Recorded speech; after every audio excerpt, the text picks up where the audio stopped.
This video doesn't have a hook. It's not meant to perform. I'm making art purely for the fact that I want this to exist. A piece for my upcoming art show and a chance to experiment with some new techniques. Some I have never tried before. There's a thrill in making something that could be ruined at any moment because of lack of planning and experimentation. But if it all goes right, the reward is even greater. And this video is brought to us by Squarespace.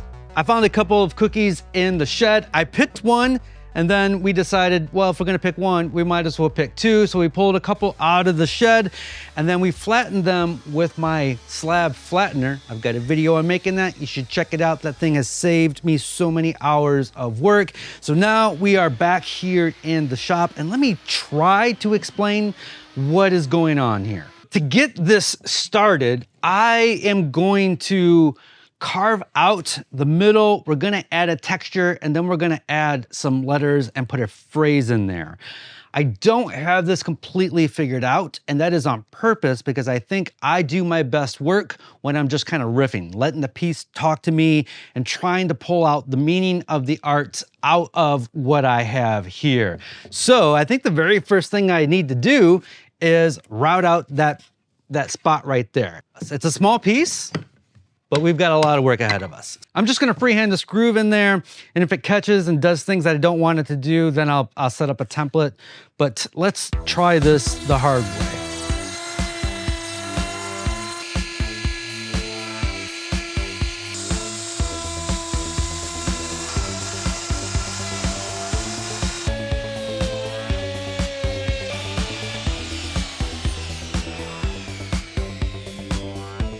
Okay. I think we got it. Routing end grain is a son of a bitch. It's tough on the bit. It's tough on the user. It's tough on the wood. Makes a lot of fine dust, but also we ended up using the guides because the end grain just catches too much. So if I want to roughen the edges up later, I'll probably do so with the power carver, but we got our dado in there. That is a good start right there. We have a perfectly flat bottom, not what I'm looking for. So I've got this, what is this called? I don't know if this is gonna work because it's end grain, but drive fast, take lots of chances.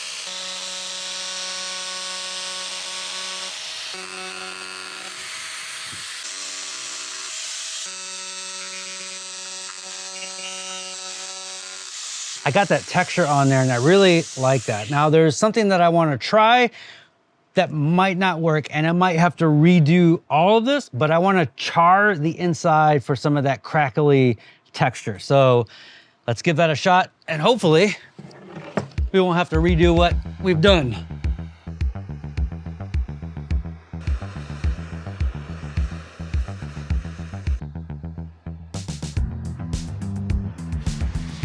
The upcoming art show is called Unsubscribed, and that's kind of like the whole theme of everything. So on the laser here, I cut out letters that's going to spell out subtract, and I did that in 2 layers that's going to be stacked and laminated, but there's a 3rd layer, so we're gonna head out into the metal shop to cut that layer. This is gonna be really cool. Check this out.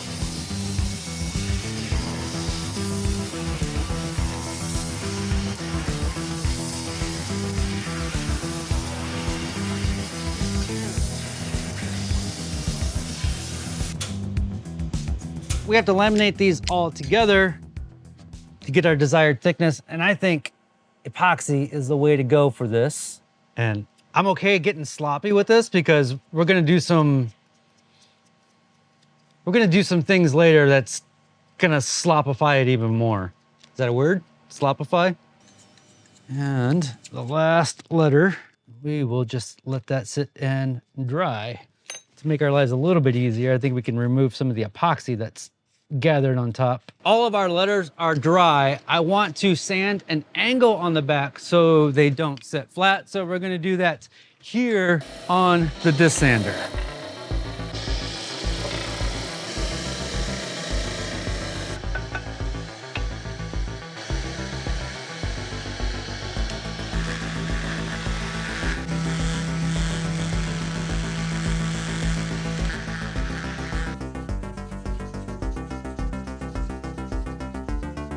The next step is to glue those guys in place. This is looking really good.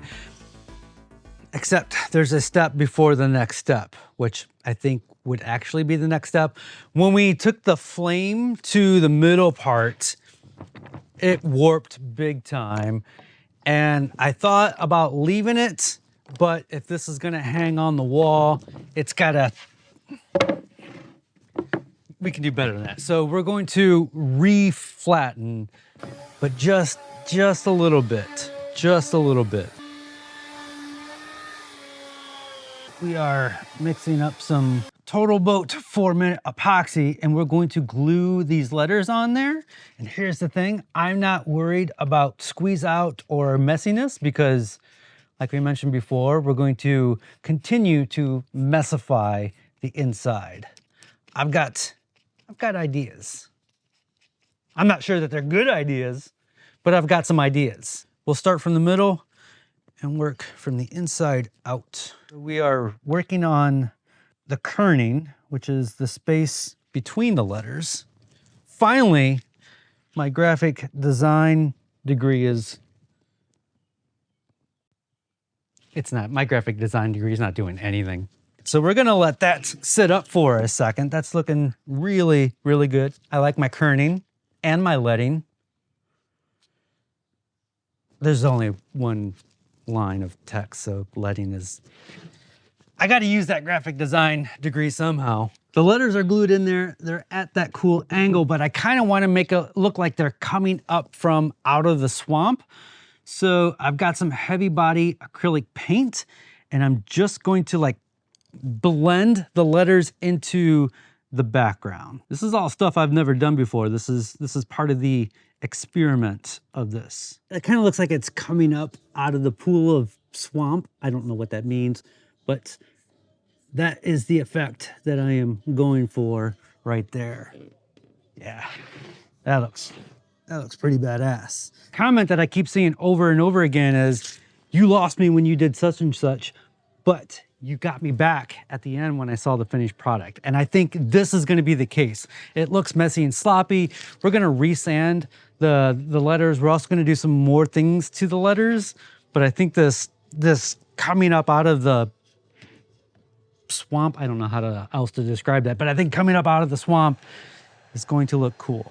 I did not know the acrylic was gonna dry so hard and be so hard to remove from the metal, but it is. I thought it would just peel off with a thumbnail. All right, so we got that all polished up again. That is looking good. I'm loving the gnarliness of that, but we got some more gnarliness that I want to do.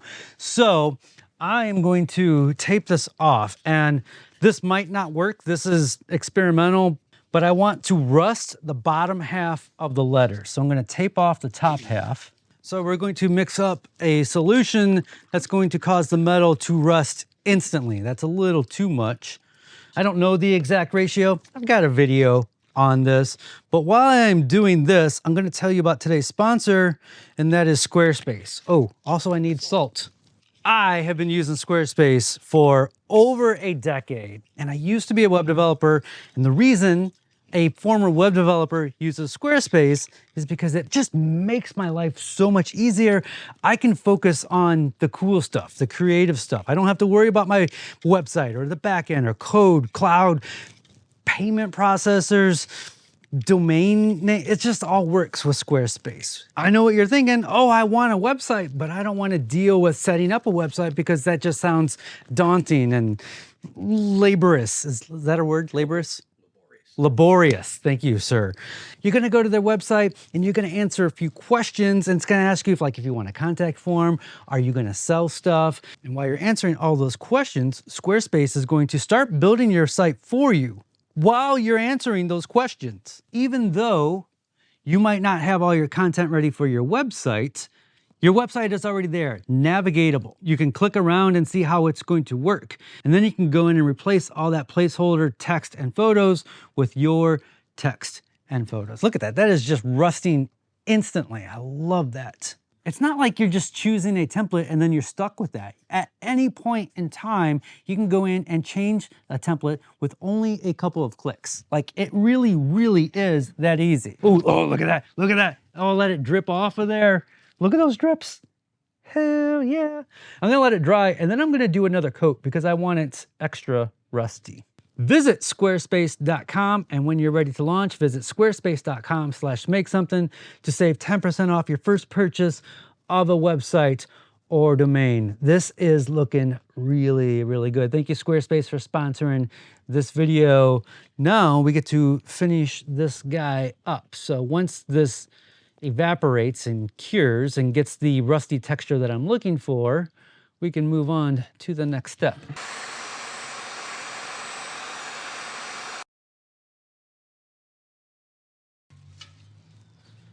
We're just gonna lock this in. When you rust metal like this, it's not into the surface yet and it will all scrape off. So right now we just need to lock it in with some lacquer. All right, let's see if this does what I want it to do when I pull the tape off here. Yes, yes, yes, yes. Exactly what I wanted.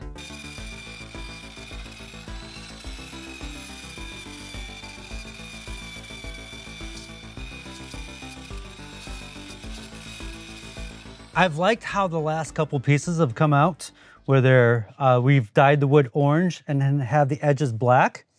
So we're gonna stick with that theme for this guy. So right now, I'm painting all the edges black with the wrong brush. This is not the right brush. Yeah, see, this is the right call. I think this is the right call. To finalize the inside of here, we are going to pour some epoxy. And I think the glossiness of the epoxy is really gonna highlight all of the acrylic gnarliness that we added before. Again, our friends from Toledo is going to finish this guy off, and I think this is going to look fantastic. I poured epoxy down the middle, spray lacquered the whole thing, and then added some hanging hardware.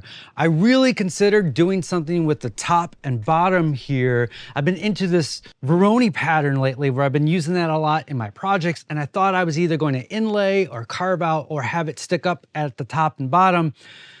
But sometimes you have to let negative space be negative space. I was telling Jefferson earlier in the project that when I'm making a table, I know when the table's done, when a table becomes a table. When I'm making art without a plan, I don't know when to stop. And sometimes you just gotta stop and let the piece be the piece. And so I'm glad I stopped because I think the negative space highlights the subtract.